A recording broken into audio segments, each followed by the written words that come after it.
So I'm just making a video to address what happened to me for the last week. I went to Advocate Trinity Hospital, and I'm being followed around based off of the details of this case. People are trying to follow me around so they can dismantle what I have as far as the momentum of my case. The defending side is trying to say that I have a mental disorder. I am trying to fight against the brutality that they caused to my body. The broken bones that I'm suffering right now. And I was at the hospital, Advocate Trinity. I was, discharged. I didn't have a problem with the doctor that I was dealing with. I had let her know, hey, you forgot to add my ibuprofen to my medication list. And we were having a conversation. In the middle of us having a conversation, security officers who were detailed by a woman who called herself Angie Mona, um, as the supervisor of the security officers at Advocate Trinity Hospital. I recognize her face from several other hospital groups who have, tried to hinder my lawsuit case. So I recognize that I'm being followed around. I went off on this lady. I'm not gonna sit here and say that I didn't. I told her if I can get in contact with one of my older family members, older females around her age, 60 or 70, I have her ass beat. And the reason why I spoke like that is because I've been somebody who's been tortured for the last 3 to 4 years. Just walking down the streets, being bothered. Excuse me, my head's kind of right now. Walking down the street, bothered. Being thrown into psych reason, people lying and making up falsified reports, me having to pick between staying silent or arguing back with people who are trying to, cause harm to me because I put myself in this what okay, so I put myself into the state of mind where I think like this. I need to make sure that I stay safe during any occasion. About how I look, I only care about the end result. When you're loud, the more people pay attention to you when you're loud. You have to be careful what you say when you're loud, but at the same token, when you're dealing with somebody who has caused you such violence in your life, you can't really watch what you say to somebody who's violent. This lady has an entire family system who goes around town and they torture black males. From what I recognize, they don't care about what they do. I've been thrown into psych wards. I've been brutally beaten. I've been drugged up. I've been lied on. I've been, thrown out of so many different systems where I should be able to receive help from. And because these people are able to type up a report and say that I'm somebody that I'm not, they automatically get, you know, they get their side of the story heard, and then I have to be coming and making videos about the aftermath of what's actually going on. This lady was so disrespectful to me. She tried to cause a scene. I'm stepping out the hospital. I'm recognizing that she has people pre-recording for the setup that she has. She's trying to make it seem like I'm a violent person, and I'm not. You don't get to put your hands on me and point to your gun and threaten me with a gun, and I'm not going to be loud. I don't care if she's some 60, 70-year-old white woman. She knows what she's doing. They're evil and they're vicious. I'm tired of people coming to me out in the streets like, hey, I saw that video of you and you look a fool and all this stuff, but you're not sitting in my shoes. You're not going through the stuff that I'm going through. You're not being beaten up. You don't have a broken spine. You don't have a broken hip. You don't have a broken shoulder or a broken neck due to somebody else just sitting around pure jealousy or pure evilness of people feeling like they can do whatever they want to do because they have a badge on, whether it's a security guard or a Chicago Police Department officer. It's the same vicious cycle every time you deal with one of them. I'm sitting up here, I've applied for Social Security disability 7 times. I called the Social Security Administration today to let them know, hey, y'all have not called me for one interview. I've called up here over 30 times within the last 3 years to reschedule interviews that y'all have never called me for. I've sent over my medical records proving that I have my broken spine, my broken shoulder, my broken hip, and my broken neck, and y'all still deny me for benefits. I've called over to the Cook County Law Division down at the Cook County Circuit Court to figure out what's going on in my case, and I've been given a runaround. They've been able to put in a motion to dismiss my case with me never making an my case. I was never allowed an appearance. I tried into my Zoom appearance, and I was never let in by an administrator. Anybody who has had a Zoom court hearing knows that when you type in the login code, you have to wait for an administrator to let you in so you can start your video process. They never allowed me a single moment in time to actually tell my side of the story. I'm just being treated like a second-class citizen, for lack of a better term, is completely disgusting. And more than a second-class citizen, I'm being treated like a slave. This is modern-day slavery. You don't get to treat somebody like this. I shouldn't have to be coming and making videos so that way I can, draw in a quote-unquote fan base or somebody who will listen to me and understand that my story is a lot more than what people see on videos. I just had another security officer at St. Bernard Hospital yesterday. He's sitting around, and I know he's not part of the same crowd, but you're sitting around watching videos of me thinking it's also funny. Black people have a really bad problem. Not just black people. Most young crowds in the community have a really bad problem of seeing a video and only taking one side, as opposed to trying to figure out what's going on with that person. Whereas I look at a video and I see one person being bombarded by an entire crowd of people, I'm trying to figure out what they're bothering that one person for. But no, people like to see violence. People like to see you act a fool. People like to, laugh at the extent of other people's pain, and it's not okay. The security officer approached me at St. Bernard Hospital yesterday trying to cause problems for me.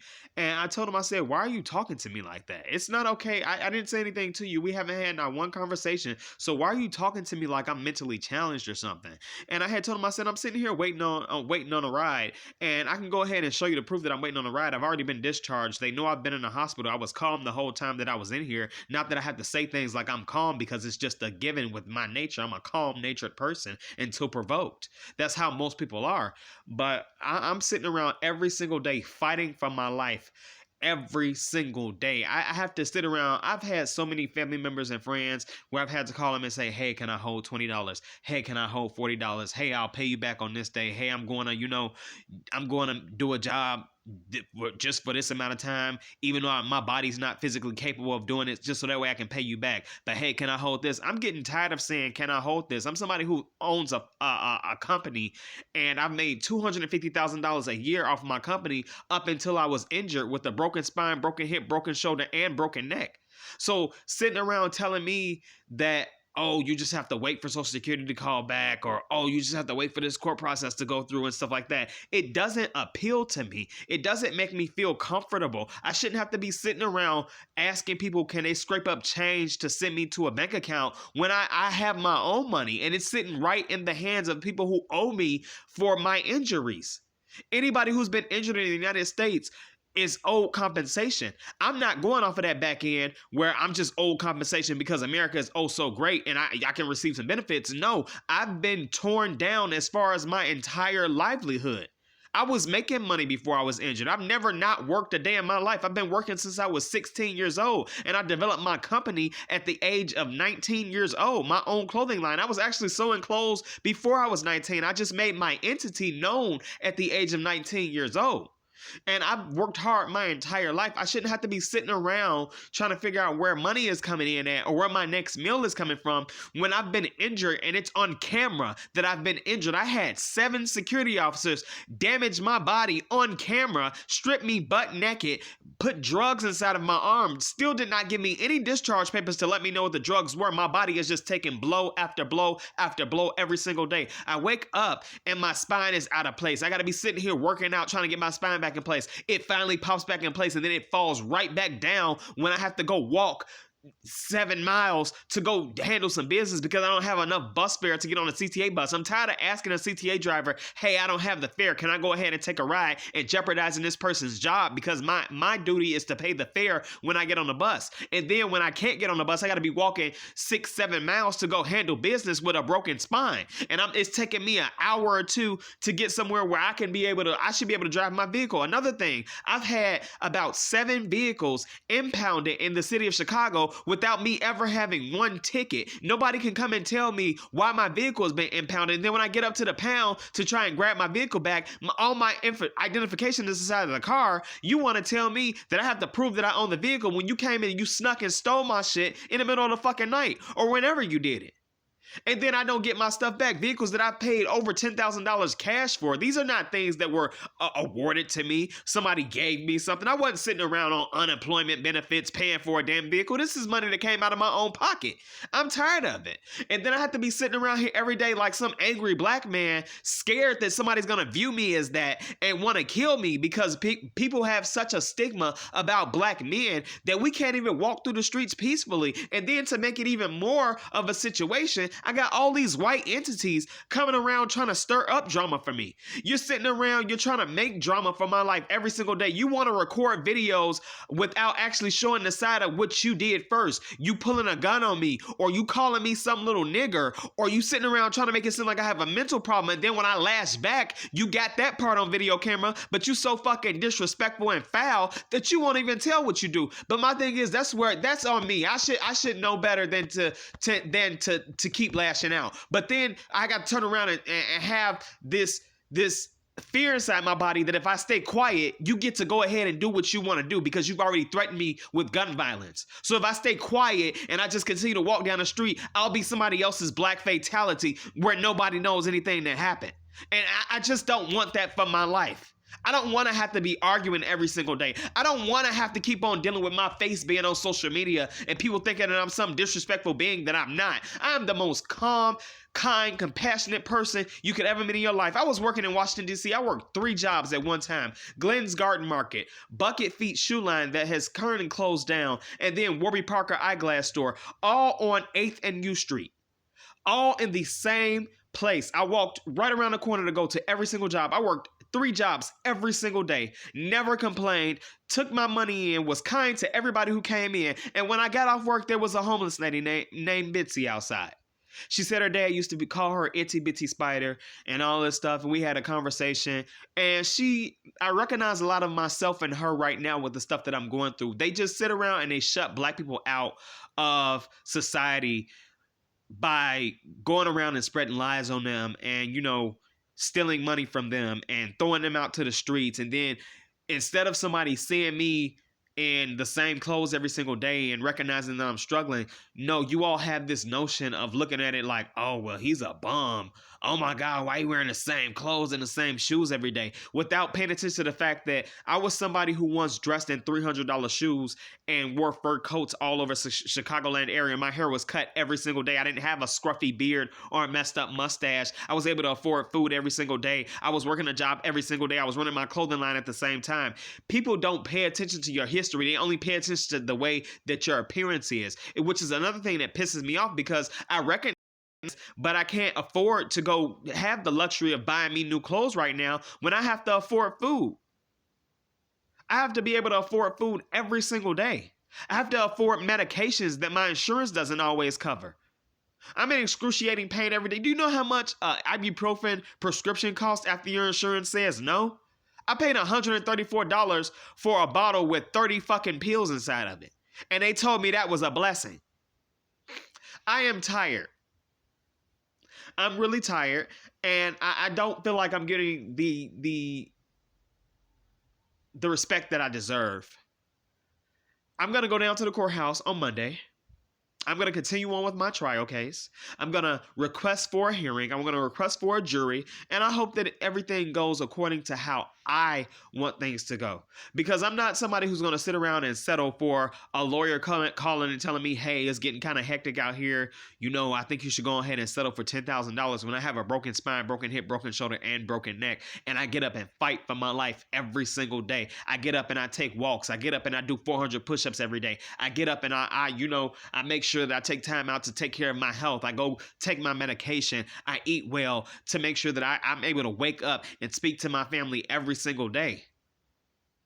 And these are things that are very difficult for me. I'm 26 years of age. I should not be suffering like this. I should not be suffering life, but especially being 26 years old and I look this rough and somebody's not able to put 2 and 2 together and be like, hey, he's 26 and he's disabled.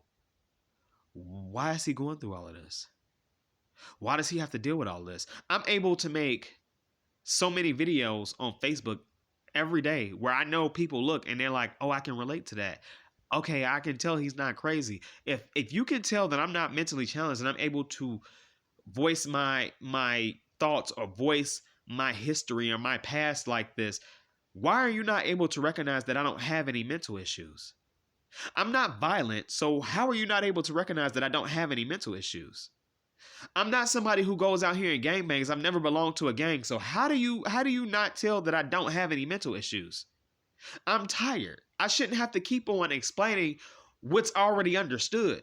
I shouldn't be sitting around fighting for the same cause that I've been fighting for 3 years when the people who have been involved in my body being breaking down like this every single day know what they did. The entities who they work for know what they did. They watched this video and saw an innocent man being beat halfway to death and still don't have any type of sorrow, sympathy. I have not received one apology. I have not received one single thing to say how we're going to help me out for my life and put my life back on track the way it was just 3 years ago, me running my clothing line and able to move around to whatever city I wanted to in the entire 50 states of United States of America. I was able to travel wherever I wanted to. I had that bank account luxury because I worked hard for it.